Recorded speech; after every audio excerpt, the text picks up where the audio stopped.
Last episode में हमने देखा था कि एम्परर कह रहा है कि वाह मंत्री वाह क्या आइडिया दिया है। चलो ठीक है, डिस्ट्रॉय कर दो सेवेंथ के मेरिडियंस और विंस को। तब सेवेंथ क्या था कि आखिरकार और कितना नीचे गिर सकते हैं ये लोग। जिस वक्त अभी यहाँ अनाउंसमेंट हो रही है कि ब्लैक माउंटेन रेस के मंत्री भी आ रहे हैं, जिसे सुनकर लोग कहते हैं कि क्या ब्लैक माउंटेन के लोग क्यों आ रहे हैं, कहीं ऐसा तो नहीं कि उन्हें भी सेवेंथ चाहिए। तब दूसरे लोग कहते हैं कि भले ब्लैक माउंटेन उतना पावरफुल नहीं है बट उनके पास एक ड्रैगन वीन है, हम चाह के भी ब्लैक माउंटेन रेस को अंडरस्टिमेट नहीं कर सकते। तब एम्परर कह रहे कि ब्लैक माउंटेन रेस के लोग क्यों आ गए। तब यहाँ अब एक साथ तीन लोगों का अनाउंसमेंट होने लगता है कि बाइसन किंगडम, टेनलैंड डायनेस्टी और संत अलायंस भी आ रहे हैं। जिस पर इतना सुनते ही एम्परर हड़बड़ा के उठते हैं। तब ये बड़े बड़े लोग भी अब यहाँ रॉयल पैलेस में बहुत ही आराम से आ जाते हैं, जहाँ सबसे पहले बाइसन किंगडम के मंत्री कहते हैं कि मैं टू द पॉइंट आता हूँ, मुझे सेवेंथ प्रिंस चाहिए, आपको इसके बदले 5 स्काई लेवल के स्क्रॉल और 5 सीट यहाँ दी जाएंगे।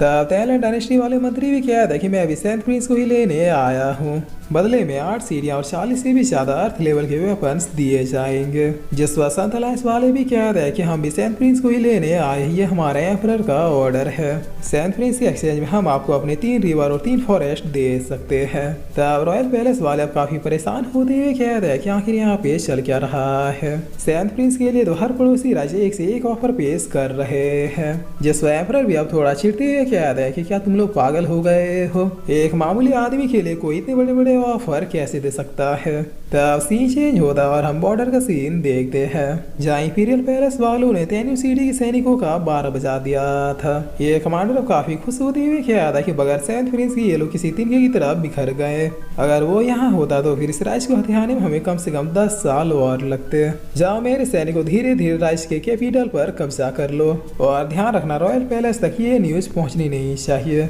जिस वक्त कुछ सैनिक जो बचे हुए थे ये लोग डर के मारे कह था कि हमें भागना चाहिए। तब ये कमांडर कह रहा है कि तुम लोग जाओ जल्दी से सेवेंथ प्रिंस को ये न्यूज दो।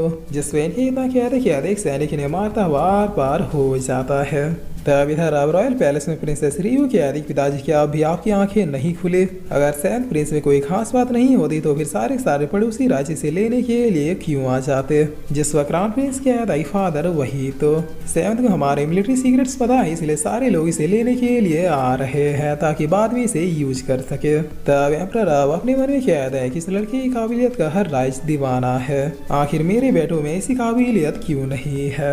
जिस पर ये मंत्री कह रहा है कि एम्परर सोच लीजिए सिर्फ एक हाँ कहने की देरी है, उसके बाद आप एक ड्रैगन वीन और कई सीढ़ियों के मालिक हो जाएंगे। तब मंत्री कह रहा है माय लॉर्ड, अगर दुश्मन देश किसी चीज के लिए जिद कर रहा है तो फिर उस चीज को खत्म कर देना ही बेस्ट होता है, इसलिए सेवेंथ को हमें किसी को बेचने के बजाय मार देना चाहिए। जिस वक्त क्राउन प्रिंस भी कह रहा है कि जी पिताजी मंत्री बिल्कुल सही कह रहे हैं। तब एम्परर कह रहा है कि दूसरे राज्यों की डिमांड से हमें पता चल गया कि सेवेंथ हमारे लिए कितना खतरनाक हो सकता है, इसीलिए मैं अभी के अभी सेवेंथ को मार देने का ऑर्डर देता हूँ। जिस वक्त सेवेंथ अपना शार्प स्वॉर्ड अफेयर करते हुए कह रहा कि मास्टर लीजिए टाइम आ चुका है आर्या पार करने का। तभी यहाँ एक और अनाउंसमेंट होती है, जिस पर एम्परर कहते हैं कि अब कौन है यार। तब गार्ड्स कहते हैं कि बॉर्डर की तरफ से फ्लाइंग लेटर आया है। जिस वक्त सिटी के लोग कहते हैं क्या फ्लाइंग लेटर, लेकिन ये लेटर तो सिर्फ और सिर्फ इमरजेंसी के वक्त ही छोड़ा जाता है। तभी ये फ्लाइंग लेटर सीधे आके एम्परर के सामने ओपन हो जाता है, जिसे देखे एम्परर की फट के 64 हो जाती है। तब रियू क्या देखिए ऐसा अटैक हमारे ऊपर, जिस पर सिटी के लोग भी कहने लगते हैं कि आखिर इतने सालों के बाद अचानक से हमला कैसे हो सकता है। तब ये ओल्ड मैन कह रहा है कि ये हमला अचानक नहीं हुआ है बल्कि सेवेंथ प्रिंस ग्रेट चैनल की पोजीशन से हटने के बाद हुआ है। जिस वक्त क्राउन प्रिंस कह रहा कि इंपीरियल पैलेस वालों को तो मैं छोड़ूंगा नहीं, फादर आप जल्दी से किसी को बटालियन के साथ बॉर्डर पे भेजिए, मैं पीछे से रणनीति तैयार कर रहा हूँ। तब एम्परर कह रहा है फिफ्थ प्रिंस और सिक्स्थ प्रिंस तुम दोनों जाओ आर्मी लेके और खदेड़ के आओ उन दुश्मनों को, तुम लोग पहले भी बैटल में जा चुके हो। जिस पर ये दोनों एक दूसरे का मुंह ताकते हुए कह रहा है कि क्या हम दोनों। तब एम्परर कह रहा है कि हाँ मेरे बेटों, मैं चाहता हूँ कि मेरे सिर जीत कर ही आएंगे। जिस पर ये दोनों अब जमीन में बैठते हुए कह रहे पिताजी माफ कीजिए, हम लोग इंपीरियल पैलेस वालों से नहीं लड़ सकते, हमें नहीं लगता कि हम उन बेरहम कुत्तों के सामने टिक पाएंगे। तब एम्परर बहुत ही गुस्से में कह रहा है कि तुम दोनों बास्टर्ड, ठीक है और लीडर्स तुम लोग जाओ, तुम लोग पहले भी तो आर्मी में काम करते थे ना। जिस पर ये दोनों भी माफी मांगते हुए कह रहे हैं कि नहीं एम्परर, हम लोग तो रिटायर हो चुके हैं। आज के दौर में हमें नहीं लगता कि हम लोग सेना को अच्छे से कमांड कर पाएंगे। तब एम्परर कह रहा है कि तो फिर तुम लोग कर क्या सकते हो? दुश्मन हमारे बॉर्डर पे राज्यों की तरफ बढ़ रहे हैं और तुम लोग कह रहे हो कि तुम लोग कुछ कर नहीं सकते। क्या तेनी डायनेस्टी में सबके सब कायर जन्मे हैं, जिस पर ये लोग कुछ भी नहीं कहते हैं। तब एम्परर अब और भी ज्यादा भड़कती है कि यार सैनिकों यहाँ पे जो भी लोग मौजूद है सबको चुन चुन के मारो। ऐसे यूजलेस लोगों का रॉयल पैलेस में कोई भी काम नहीं है। जिस वक्त प्रिंसेस रियो सेवंथ की तरफ इशारा करती है कि यार फादर आप भी जानते हैं कि इस मामले को सॉल्व कौन कर सकता है। तब ये सुन के एम्परर एकदम से शांत हो जाते हैं। जिस पर क्राउन प्रिंस कहता है कि नहीं पिताजी, हम दोबारा इसे वॉर में नहीं भेज सकते, वरना ये दुश्मनों का ही साथ देगा हमारे राज्य को डुबाने में। तब ये सारे लोग जो कि आए हुए थे ये लोग एम्परर से कहता है कि आपके हालात अभी ठीक नहीं है, आप पहले इस क्राइसिस से निपट लीजिए, हम दोबारा सेंट प्रिंस के लिए आएंगे। जिस पर एम्परर भी ओके कहते हैं।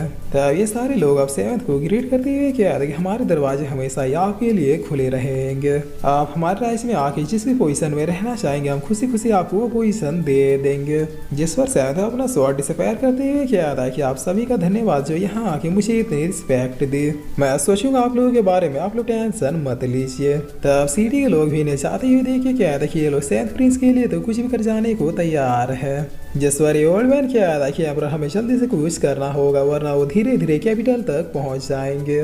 तब एम्परर अब काफी देर तक सोचते हुए कहता है कि सेवंथ प्रिंस। जिस पर क्राउन प्रिंस कहता है कि नहीं फादर। तब एम्परर कहता है कि नहीं फादर, नहीं फादर, क्या लगा रखा है, क्या तुम जाओगे इस वॉर को लड़ने के लिए, तुम गांडों में है इतनी हिम्मत? जिस पर क्राउन प्रिंस कहता है कि नहीं फादर। तब एम्परर कहता है कि सेवंथ अपनी टुकड़ी लेकर जाओ और जो करना है करो, बस दुश्मन साफ हो जाने चाहिए, यहाँ कोई भी तुम्हें रोकने टोकने वाला नहीं है, ग्रेट जनरल तुम ही हो। जिसे सुनकर सेवंथ मन ही मन स्माइल करता है। लेकिन फिर एम्परर कहता है कि ध्यान रहे सेवंथ, अगर तुमने कोई भी गड़बड़ी करने की कोशिश की तो फिर तुम्हारी प्यारी दीदी को हम लोग नहीं बख्शेंगे, यानी अगर तुमने दुश्मन को साथ दिया तो फिर इसका खामियाजा प्रिंसेस रियू को चुकाना होगा। तब प्रिंसेस रियू कहती है कि वो तो आपको वाकई में हम दोनों पे भरोसा नहीं है। जिस पर मंत्री पूछता है कि बताओ सेवंथ, क्या तुम्हें ये मंजूर है? तब सेवंथ कहता है कि बिल्कुल मंजूर है।